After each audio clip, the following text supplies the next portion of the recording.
किया त्याग सीता का जब की है रघुबर, छोड़े विपिन में लखन धनु आधारी। और रहती सिया वाल्मीकि आश्रम में जाई, अल्लो और कुछ पलते कुटिया मझारी।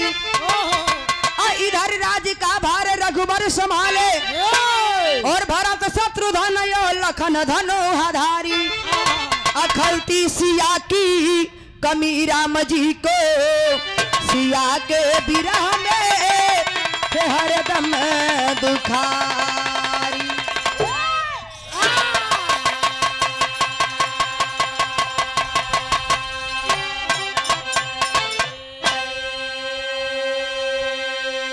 धोबी के ताना मरले पर मर्यादा पुरुषोत्तम राम ओ समय सीता का त्याग कैलन, जोने समय सीता गर्भ अवस्था में रहली।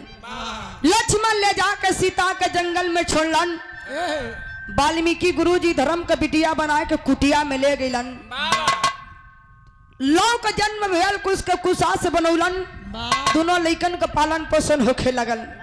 इधर तीनों भाई के साथ मर्यादा पुरुषोत्तम राम राजमहल के संभाल ले हुआ। लेकिन कहल जाला ये बाबू, अपन परिवार अपन परिवारे होला। यदि 2-4 दिन खातिर मेहरारू मैहरे चली जाई। इधर मर्यादा पुरुषोत्तम राम अयोध्या नगरी संभाल ले हुआ। लेकिन बड़ा व्याकुल हुआ सीता के वियोग में। न तो दिन में सुकून पड़त न तो रात में नींद। बड़ा व्याकुल हो गलन। जाके कुल के गुरु वशिष्ठ मुनि से को बात कलक। एक लाइन कवि जी कव्वाली के भाव में इशारा करत हुआ मास्टर जना गीत के दादा राम कैलाश जी बड़े अंदाज से पे जवानी की आलम में गाय की दुनिया से चल गिलन। बात तू कब जाबू?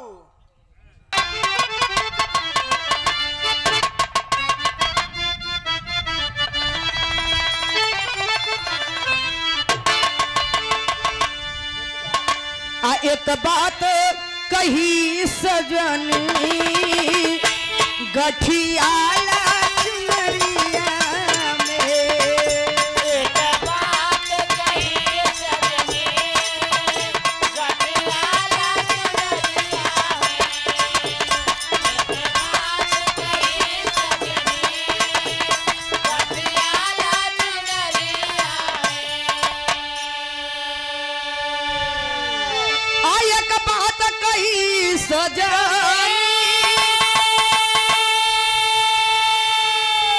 गठियाला चुनरिया में, चुनरिया में, चुनरिया में। तभी न मोल कभी की जईबू, अभी न मोल कभी की जईबू महाया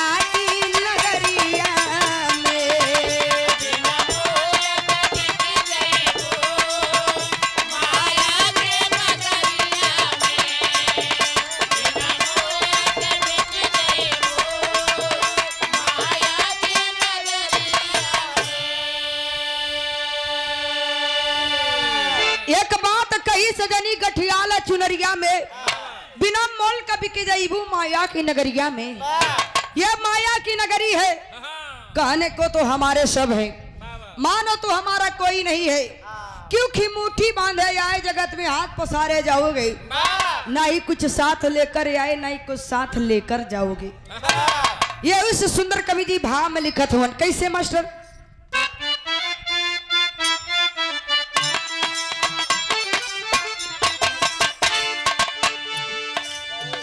कहे राम गुरु जी से एक यज्ञ रचना है। कहे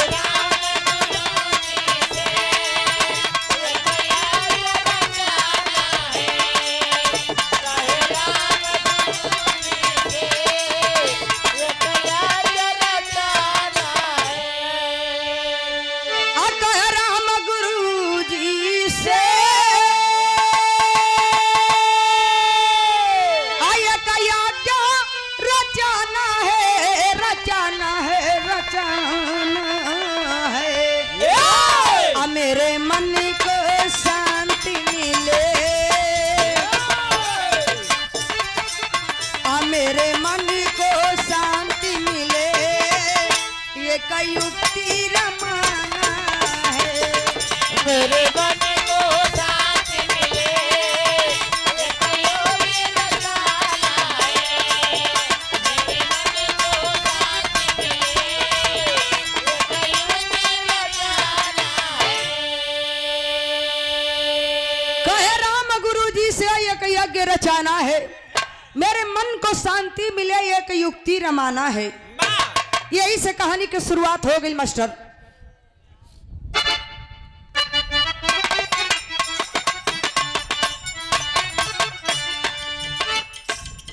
गुरु वशिष्ठ जी से रामचंद्र जी बोले,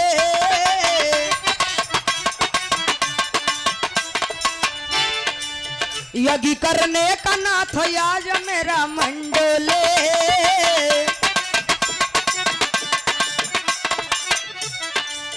कहे वशिष्ठ जी विचारी बहुत अच्छा है,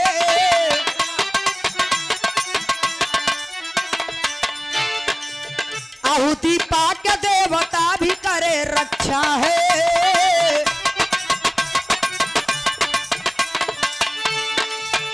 खुशहाल यहाँ ना कोई दुखारी है, खुशहाल यहाँ ना कोई दुखारी है। राज सभी आपके पुजारी है, सभी आपके पुजारी है, सभी आपके पुजारी है।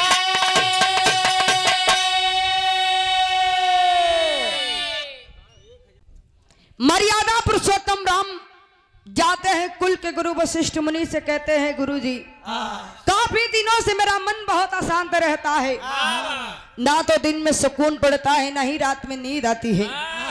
मेरा विचार कर रहा है क्यों ना अपनी प्रजा की खुशहाली के लिए, अपनी प्रजा की खुशहाली के लिए, अपनी मन की संतुष्टि के लिए मैं एक यज्ञ कराना चाहता हूँ। गुरु जी के विचार तो बहुत अच्छा है, बहुत अच्छा विचार है। काहे से लोग कहेलन माता पिता का पिंडदान कैले के बाद लोग रामायण भागवत यज्ञ करावेलन, ओकरे बाद भंडारा अखंड भंडारा का आयोजन होला, दूर से दूर के लोग आके प्रसाद ग्रहण करेलन। काफी दिनों के बाद ही लेकिन मर्यादा पुरुषोत्तम राम के अकील आयल कि अपनी प्रजा की खुशहाली के लिए मैं यज्ञ कराना चाहता हूँ। गुरु जी के विचार तो बहुत अच्छा है, बहुत अच्छा विचार है। अच्छे विचार में तो भगवान भी साथ देते हैं। ठीक है आप यज्ञ कराइए, लेकिन यहाँ गुरु जी एक लेकिन लगाए दिलन। यहाँ एगो गीत लगल मास्टर,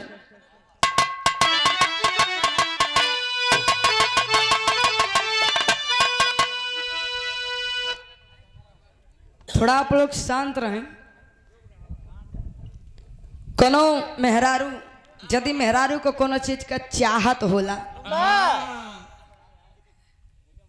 तो बड़ा प्यार से लहान से जाली के लिए जी सुनी ना आए गली रुआ बैठी ली ली पानी पी ली बिना गुड़े के पानी पियत हो कले आज तक कैसन बड़ा चुनहाई के बोलो तड़ी रे कली नहीं जी सब कोनो बात नहीं हो रुआ पानी पी हम चाय बना के ले आवत नहीं चाय लेके पियत हो एक घूंट पिए मेहरारू को मुंह ताके आज बड़ा प्यार से बतियाते कोनो काम हो का कली का हो बड़ा चुनहाई के बतियाओ तो कोनो काम हो का कली अरे नहीं जी बड़ा दिने से न बड़ा दिने से हमारे को मन रहल खटाई खाए के बड़ा दिने से हमारे को मन रहल कि एगो बहुत बढ़िया जगह हो ले चली ना हमके वो जगह घुमा दी कली कहाँ जाइबू हो कली सुनी बतावो तनी कहाँ जाई कहे का कहे मास्टर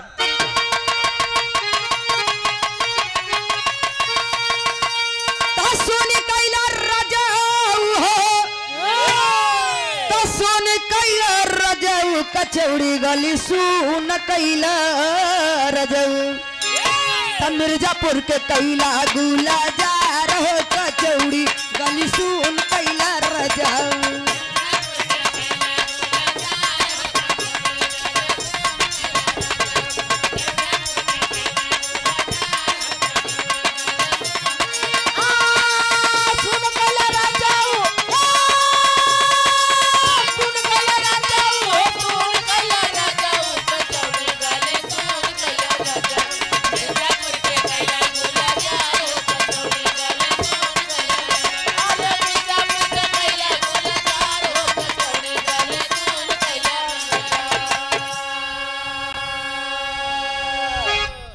मेहरारू कले की बड़ा दिने से हमारे को इच्छा रहल कि एक बारी अपने संगे ले चली हमें कचौड़ी गली घुमा दे, लेकिन गीत के छोड़ी भाव पे ध्यान दी। गुरुजी लेकिन लगा देला, कमन लेकिन लगल मास्टर।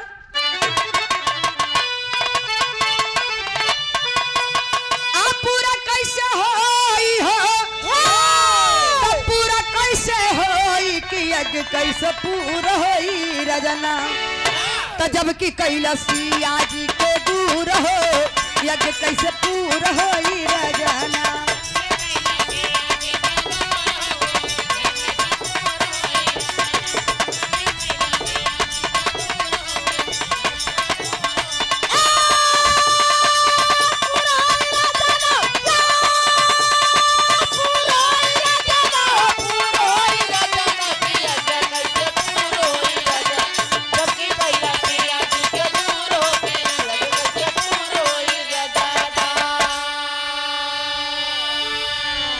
यज्ञ तो आप कराएंगे, लेकिन आपका यज्ञ कैसे पूरा होगा? सीता का तो पहले ही त्याग कर चुके हैं, तो अग्नि परीक्षा लेके असिया के लिए उला अग्नि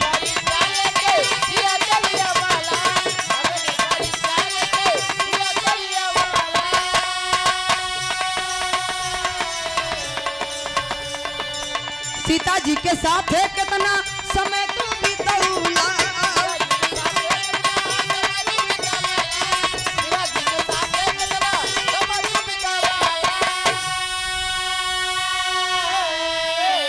यज्ञ कैसे पूरा होई रजना, तो यज्ञ कैसे पूरा होई रजना, तो पाए कमसिया में कसूर हो यज्ञ कैसे पूरा होई रजना।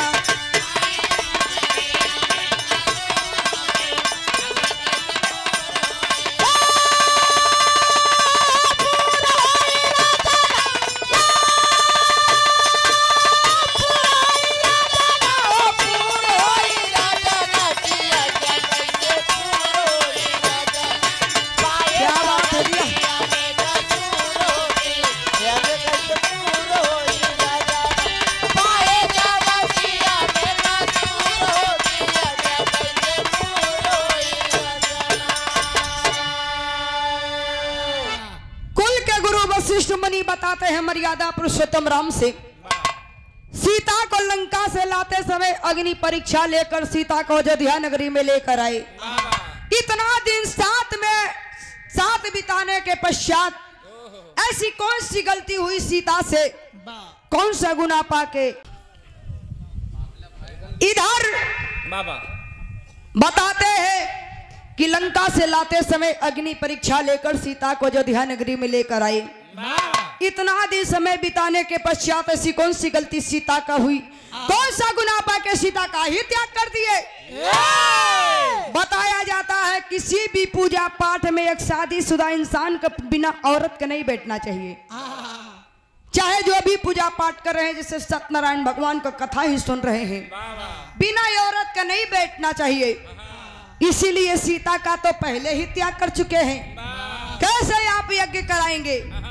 जब इतनी बात मर्यादा पुरुषोत्तम राम सुनते हैं कि गुरुजी कोनो न कोनो उपाय तो हो ही न, कोनो उपाय लगाई। क्या उपाय यही है कि आप दूसरा विवाह कर लीजिए। सुकुमार का मरवावा का दूसर कहीं क्यों द्वार बात नहीं होता है, मर्यादा पुरुषोत्तम राम का बात होता है। कहे ऐसा है आप दूसरा विवाह कर लीजिए, कहे नहीं हम दूसरा विवाह नहीं कर सकते, कोई और उपाय लगाइए। तब गुरुजी उपाय सोचते हुए तबले गीत बदल गई मास्टर।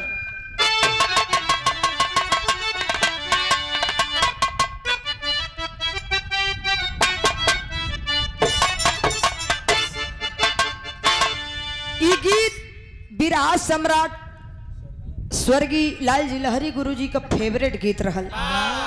अक्सर उनकरे हर बिरहा में और कोनो धुन रहे या ना रहे, लेकिन ई धुन स्पेशली रहे। कैसे गावे मास्टर? कोनो मेहरारू का बियाह भयल, अब बिजली के व्यवस्था बड़ा कमजोर रहल, बियाहे में मिलल का hand fan, hand pump hand pump नहीं मर्दे, हैंड फैन, देसी कारोबार बेनिया लेके डोलावत हुए, डोलावत डोलावत जब हाथ दुखे लगन तो दुल्हन से कहले तनी 5 मिनट रुको, दुआरी सियावत ही आ दुआरी गए तो ऐसे मस्त झक्कास पुरोइया बहुत रही। जीजा के पास सुतले तो सुतले रह गइलन। दुल्हन कहली कि यहाँ 5 मिनट कितना देरी के कहल।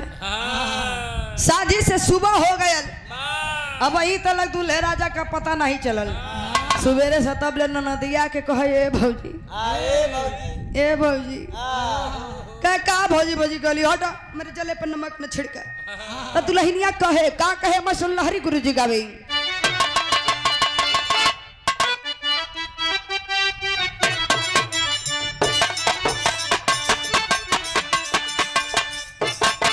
रतिया होले गरमिया ना डोले पवनवा ना,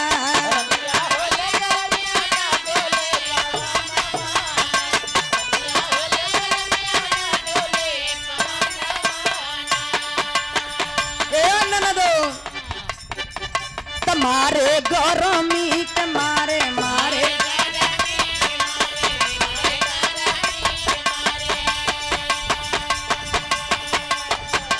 दुल्हा सोई गए दुआरे, दुल्हा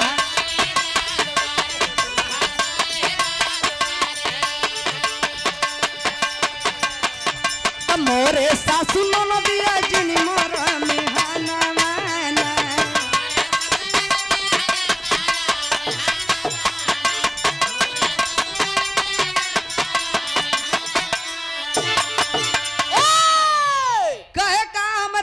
नमक छिड़के आइल बड़ू ननदिए का ये भौजी मिठैया दे न रे। कली कवन मिठैया हो? मिठैया कुकुर खाए थे। गीत के छड़ी भाव पे ध्यान दी। गुरुजी तब ले उपाय खोज ले हवन। कवन उपाय खोज ले मास्टर?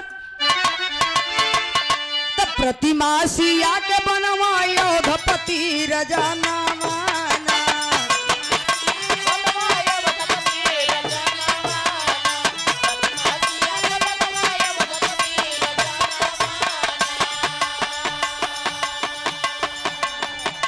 प्रतिमा ये कसो ये का बनावो प्रतिमा।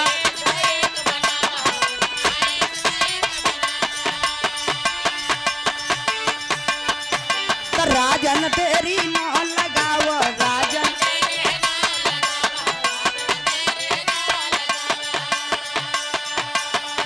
तो प्रतिमा बगल बैठा के पूरा होई पूजा न माना।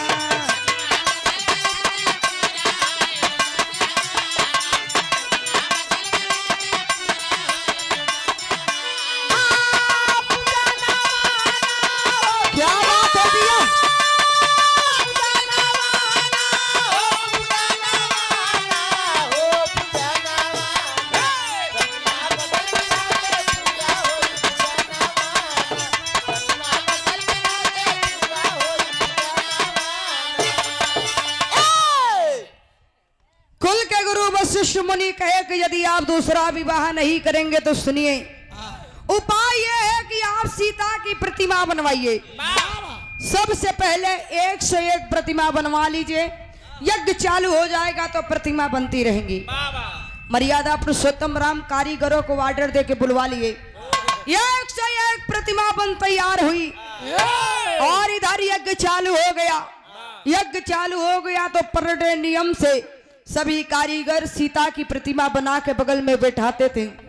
इसी तरीके से यज्ञ पूरा हुआ 16,100 दिन। 16,100 दिन यज्ञ हुआ और 16,100 सीता की प्रतिमा बनी। यज्ञ पूर्ण होने के पश्चात मर्यादा पुरुषोत्तम राम सीता की सभी प्रतिमा को एक कक्ष में रखवा देते हैं और चल रहे आदर सम्मान से गुरु जी की विदाई करने के लिए। कैसे मास्टर गीत बदल गए।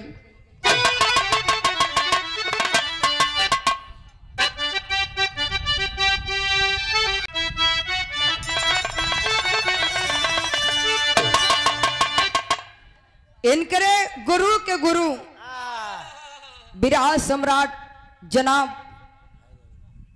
हैदर अली जुगनू साहब गुरुजी गावत रहलन कैसे गावे मास्टर कोनो ननद भौजाई आपस में बतियावे कहे ननदू जाने लू कहे का कहल चालू भौजी कहे सुनो बताओ तनी का कहे मास्टर तो अंगने में फूले फूला गेंदा भाई ननदो तो अंगने में फूले फूला गेंदा भाई ननदो बाजेला बधैया दुआरे पे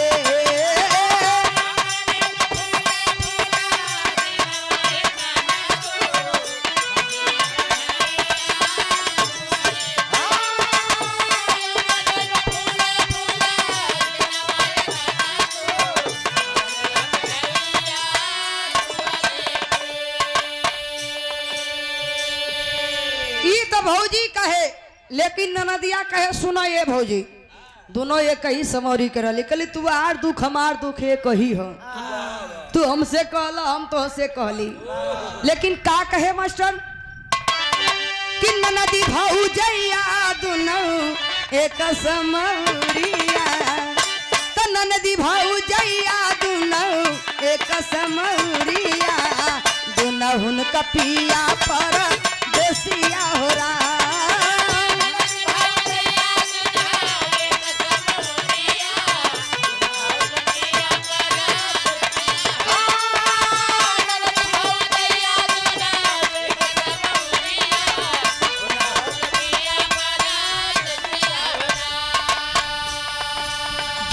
छोड़ी भाव पे ध्यान दी धर्म मर्यादा पुरुषोत्तम राम चलन गुरु जी के आदर सम्मान से विदाई करत हुआ गुरु जी का विदाई कलन चल दे गुरु जी अपने कुटिया तरफ तयगी भइले पूर गुरु जी की हले पयनमा यज्ञ भइले पूर गुरु जी की हले पयनमा प्रभु जाके करेलन सायनमा हो राम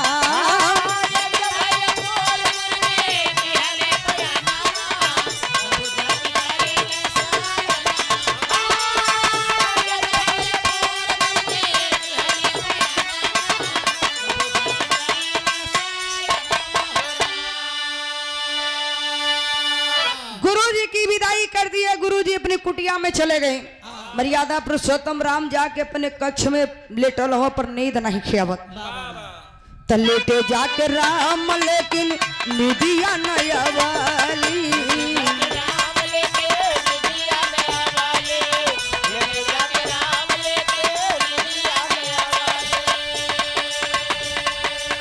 सिया जी की सोच प्रभु मन तड़ा पवाली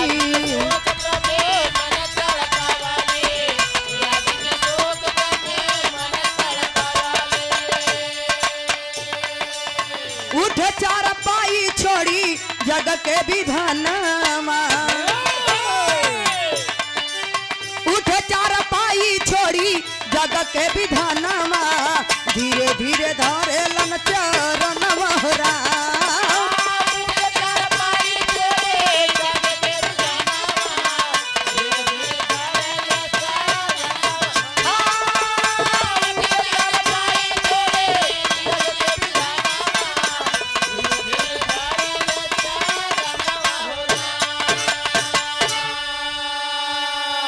मर्यादा पुरुषोत्तम राम जाके अपने कक्ष में लेटे हैं पर नींद नहीं आती है फिर से वही सपने आता है व्याकुल हो जाते हैं मर्यादा पुरुषोत्तम राम अपने शयन कक्ष से निकलते हैं धीरे धीरे आगे बढ़ रहे हैं कहाँ आगे बढ़ रहे हैं मास्टर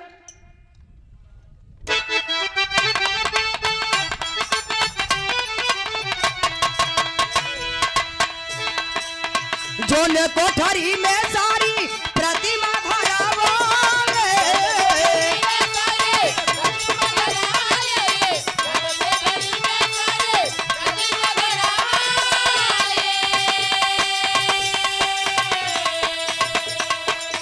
बारी बारी देख प्रभु मनहरा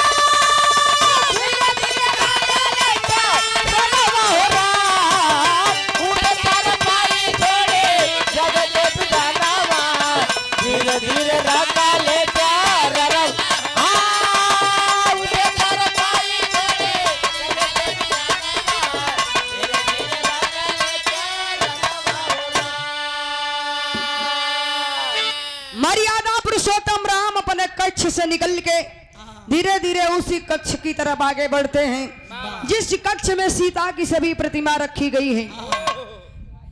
पहुंचते हैं धीरे धीरे उसी कक्ष में, चारों तरफ से घूम घूम कर सीता की प्रतिमा को निहारते हैं। देखते ही देखते सभी प्रतिमा में जान आ जाती है, सभी प्रतिमा से औरत का रूप धारण बन जाती है। मर्यादा पुरुषोत्तम राम व्याकुल होकर खड़े हैं, देख रहे हैं। तेरी के भाव में कवि जी के लिखे के पढ़ल मास्टर।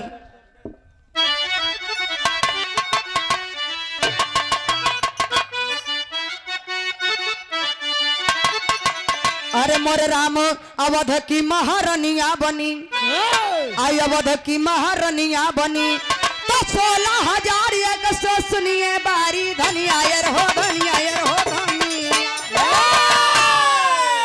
16,000 एक सौ सुनिए बारी धनिया अवध की महारानिया बनी। अरे बाप रे बाप, सभी प्रतिमा में जान आ जाती है, प्रतिमा से औरत का रूप धारण बन जाती है। पूरे राजमहल में हलचल मच गया। अरे बाप रे बाप, यज्ञ के लिए जो प्रतिमा बनाई गई थी सभी प्रतिमा में जान आ गई है, सभी औरत का रूप धारण बन गई है। सभी नगर की औरतें दौड़ती हैं देखने के लिए, और इधर मर्यादा पुरुषोत्तम राम व्याकुल होकर खड़े हैं, देख रहे हैं। कुछ भी समझ में नहीं आ रहा है। सभी प्रतिमा रूपी औरतें दौड़ती हैं मर्यादा पुरुषोत्तम राम की तरफ की प्रभु इतना दिन तो दूरी बर्दाश्त हो गया, अब ये कहूँ पल के दूरी बर्दाश्त नहीं खे हो। आपके बारी बारी से अमन की इच्छा पूरी करे कोई। मर्यादा पुरुषोत्तम राम हाथ जो ले लन, अल्लाह के भाव में कहना बा मास्टर, बिरहा एकदम नजदीक बा।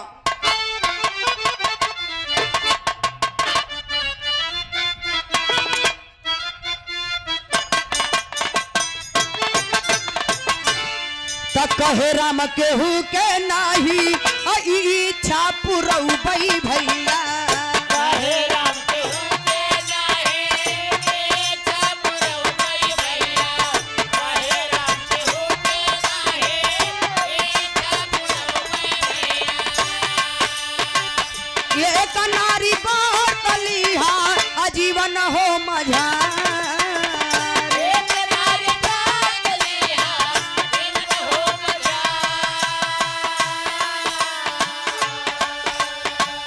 टूट ना प्रतिज्ञा सब सुनी गुजरिया भैया,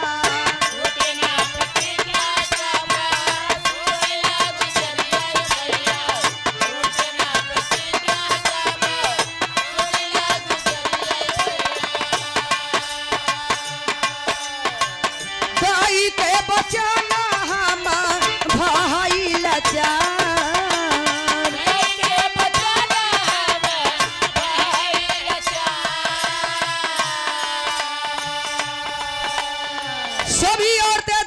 मर्यादा पुरुषोत्तम राम की तरफ की प्रभु इतना दिन तो दूरी बर्दाश्त हो गए, अब एक पल की दूरी बर्दाश्त नहीं खे हो। आपके बारी बारी से हमन की इच्छा पूरी करे के हुई। मर्यादा पुरुषोत्तम राम हाथ जो लेलन कि ना, इधर मर्यादा पुरुषोत्तम राम हाथ जो लेते हैं क्योंकि एक नारी ब्रह्मचारी वादा किया हूं सीता से कि सीता के अलावा किसी पराई औरत के बारे में सोच भी नहीं सकता, साथ रहने की तो बात ही अलग है, लेकिन एक वादा जरूर करता हूं। क्या वादा करते हैं? जवन लगिया सब प्यासे सबके बुझऊ बई भैया,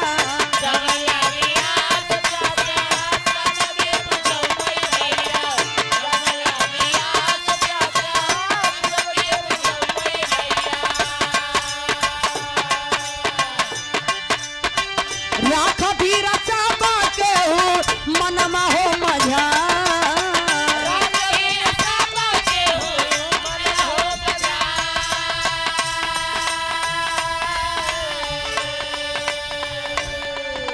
वादा करते हैं कि जो भी आप लोगों की इच्छाएं हैं ये इच्छा आप लोगों को जरूर ही पूरी होगी, लेकिन पूरी कब होगी बताते हैं आखिरी प्रमाण में।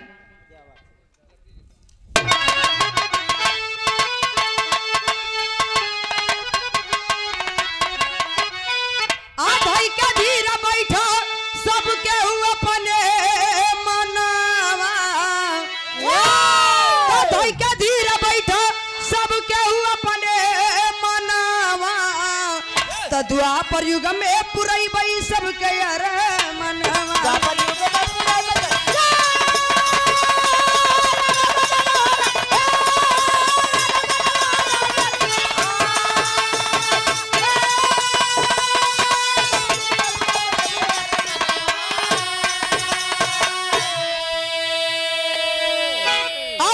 कृष्ण आइब जबकि गोकुली मझार हो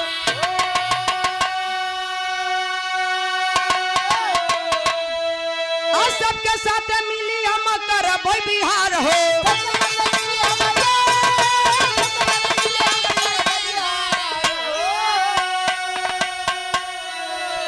आइए तना धई के रूप रहबै सबके द्वापर युग में पुरई बई सबके अरे मनवा। और इधर आखिरी प्रमाण में मर्यादा पुरुषोत्तम राम वादा कैलन कि जो भी वादा किए हैं आप लोगों की वादा पूरा होगा, आप लोगों की इच्छा पूरी होगी। इस जन्म में नहीं, जब द्वापर युग में कृष्ण का अवतार लेके आऊंगा। बताया जाता है द्वापर युग में मर्यादा पुरुषोत्तम राम जब कृष्ण का अवतार लेके आते हैं, वही प्रतिमा रूपी औरतों का दूसरा जन्म सभी गोपिकाओं का मिलता है। जब ही कृष्ण भगवान जंगल में बांसुरी बजावे, सभी गोपिकाओं के साथ में रास रचाते थे। तन से नहीं लेकिन मन से सबकी इच्छा पूरा कैलन। इहे हमारे बिरहा का प्रमाण बा। आखिरी प्रमाण में गुरु घराने का परिचय बा, कहना बा मास्टर।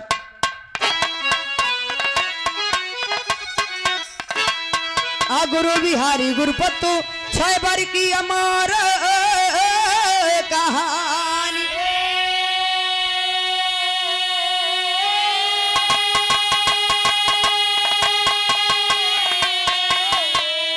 आज स्वर्ग गए कवि सुखनंदन जी वेद पुराण को छानी।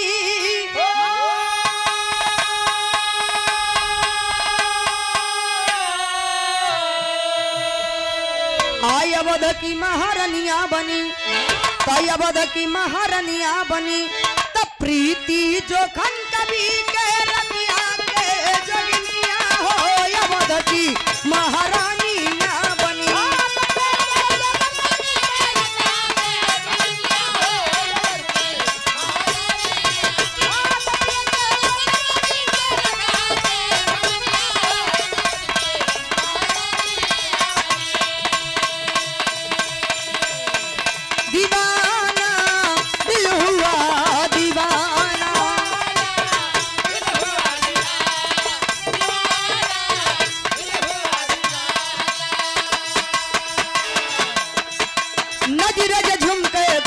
झुमके छाने लगा नशा।